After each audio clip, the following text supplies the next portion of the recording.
সম্পর্ক এতটাই গভীর, এতটাই আন্তরিক হয় যে যখন সেগুলি ভেঙে যায় তখন শুধু বাইরে নয়, ভেতরেও অনেক কিছু চুরমার হয়ে যায়, ভেঙে টুকরো টুকরো হয়ে যায়।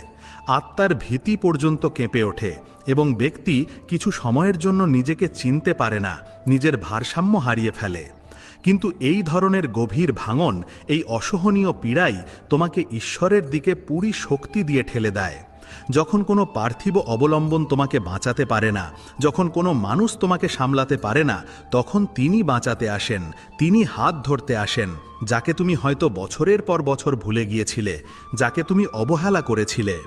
তিনি তোমার ভাঙা অংশগুলিকে শুধু জোড়া লাগান না, যেমন কোনো কারিগর কোনো ভাঙা জিনিসকে জোড়া লাগায়, বরং সেগুলিকে এক নতুন আকার দেন, এক নতুন রূপ দান করেন।